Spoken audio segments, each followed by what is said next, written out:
Everybody, and welcome to Kris is Crafty. I'm Kris, and this is a folder that I'm very lightly caressing in the beautiful sunlight. But inside this wonderful folder happens to be Draw Your Journal by Bellamina. So today I wanted to do a very specific page. Obviously, the copyright page. I'm just kidding. But I did decide early on in this idea of a project, I guess, that I wanted to add a little every time I drew in there because I just couldn't commit to completing it.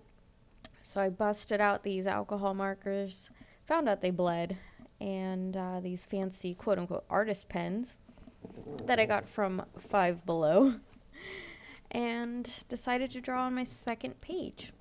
Fortunately, I did not think to mark the page before I recorded this, so I couldn't remember where it was. I just knew that it did exist somewhere in this drawing journal, and I would find it eventually. My poor husband, who volunteered to be a tripod, thank you, had to sit there and watch me flip through the pages. And he couldn't help because he didn't know which one I was looking for. But after I found it, as you can see, it is Draw Your Birthstone. I wasn't sure if it was in frame, so I showed it again just in case. And I brought out my sticky note with the notes I made about my birthstones, because growing up I thought there was just one. And after finding my page again, I brought out a handy dandy sheet of thick cardstock because I had a feeling that the alcohol markers would bleed. This is my very first time using alcohol markers or these little liner pens. But I brought out all my colors and I tried to get colors that would match. I was actually happy that all the colors basically worked and were what I needed for drawing my birthstones. I had, the yellow, the green, this pinkish that I wasn't sure about, this gorgeous pink, and a blue. And most of these colors were actually for a gemstone that I had never heard of. Oh yeah, and then I brought out that one. Actually, I think one of those was the vermilion, which was the red, which for some reason the color on the outside looks more pink. But I guess that darker pink there, that one, that's the vermilion. I wasn't sure which tip I wanted to use, so I went with the broad one. And I found out really quickly that I had no idea what I was doing, as per the usual with art supplies. I couldn't get it to lay down the way I wanted. I guess I was using it like I guess you would use a brush nib. So I really need to go back and try to maybe find some videos about how to use the brush nib. I know artists prefer the brush nib. I said brush nib before, didn't I? I meant the broad tip, broad nib. But I mean, it was fine, except that I knew that pink really didn't work for what I wanted, because I thought it was going to be more purple. And luckily, I found this one. I want to say it was called dark purple or something like that. But I basically needed like a lavender or violet to kind of create the rainbow of colors that Spinel, the birthstone, or the gemstone, I mean, comes in. Which it is an octahedron, and it comes in this variety basically of colors. It could also be colorless, but I didn't really know how to create that other than just, I mean, I guess I could have drew an octahedron. But I was pretty pleased with these markers, regardless. They were very juicy. The colors were very vibrant, except that one pink that I don't like. and they worked really well. I don't think that they would blend well. They kind of came out like cheap markers slash highlighters if you're drawing on those. Um, so when they went over each other, it just kind of made not the best colors, I guess. Uh, so these artist pens, though, I don't know why we were looking at my husband's calves there. That's gonna be funny when he rewatches this. But I was looking for one to do the outline with. So I picked out just, I guess, a fine liner, I believe. And I started doing the outline and then realized that is not as thick as I wanted it to be. But it would be good for the other thing I wanted to do, which was write the scientific makeup of it. I forgot what that's called and I don't know why. But I did get out a chisel, I think, and a brush nib, and I started with this brush nib and found out, wow, this is why art YouTubers and probably other artists really like these brush nibs. Um, I'm holding the camera now, being my own tripod, go me, because we had our dog with us, and then say hi, Huxley, and then his the other dog, not our dog, his parents' dog, came out um, and decided to kind of cross the road like he wasn't supposed to. So my husband went to make sure that none of the dogs did anything weird.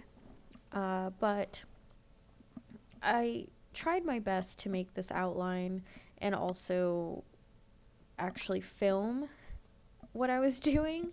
It was pretty difficult, as you can see, because I could not actually see very well what I was doing through the camera because of how bright the sun was. It was pretty blinding, and my phone ended up being warm, and I ended up being warm, but it was still really nice to sit out in the sunlight and do a little art and enjoy the weather. So here you can see spinel is magnesium dialuminum. I know it's oxygen, but I forget the four. Um, but I decided to call the rainbow M Gallo 24. Give it a cool name, cool, I don't know, sci-fi name, I guess. So then it came to Peridot. My human tripod was back, and I didn't have like a yellow green, so I kind of just decided to take the yellow and green and overlap them a little. The yellow did end up fading the green out a little bit. You can't really tell here, I don't think, but when you get closer, it ended up doing sort of the same effect that I wanted to, basically, which was nice. And then I made these dots. I don't really know why, but when you think about it, peridot is spelled like the last three letters are D-O-T, like dot, and they are gemstones. So that's gonna be my excuse right now. And I went back, did the outline like I wanted to, and started outlining all the circles, sort of circles, square circles in the best way that I could. I did get excited a lot about this page. I don't know why. Oh, I went to do that one and then forgot that I did not, or realized that I did not actually go over it in yellow.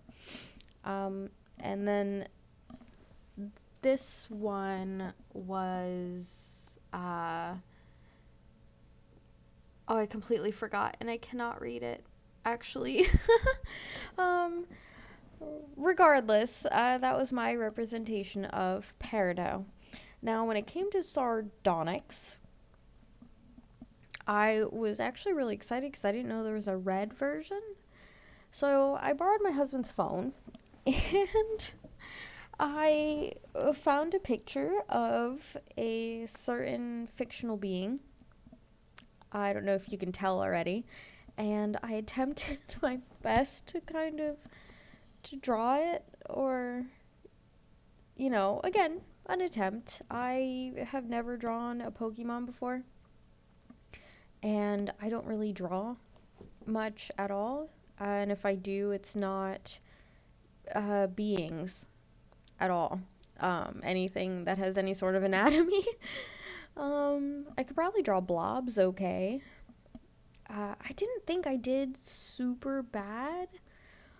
I think like the line work wasn't terrible. I think it looked pretty good. And then I started coloring it in at different, not all the way, just at different parts, because technically sardonyx, it's red bands. So they're actually like white bands also, or white throughout it. And I started kind of attempting to follow the picture that I was looking at, and try to get like the lighter parts and make them red for some reason. But then I couldn't see the screen very well, and the screen kept shutting off, obviously. So I kind of just went with whatever and colored a lot more in than I probably should have. And I think at some point, probably at this point, I just completely messed it up and really did not know. I I don't know what effect I was really trying to go for, so I think I gave up on the red, and then I just started sort of outlining it in the fine liner. I gave him like eyes, um, and well, eyes. He already had eyes. I started giving him pupils, and then decided to color in his mouth with a fine liner, which was not smart. I should have used the chisel that I think was either in my lap or in the cup holder of the chair. But my sardonyx I don't think was super horrible. You can at least, without the body, tell what he is, I think. Or what he is supposed to be, that he's just the red version, I guess, of on. All in all, I would say that I'm pretty satisfied in my uh, draw your birthstone adventure here. I liked my representations because I didn't want to just draw the gemstone as they are, and I think my onyx face, my sardonyx face, came out pretty darn well. And it was a really good drawing. It was a good exercise. I actually was inspired for it, and I'm happy about that. Which is why I specifically went and chose this page. Anyway, thank you all for watching, and I hope you have a wonderful rest of your week, and I'll see you in the next video, okay? Until then, let me know what you think in the comments below, and have a good one. Take care.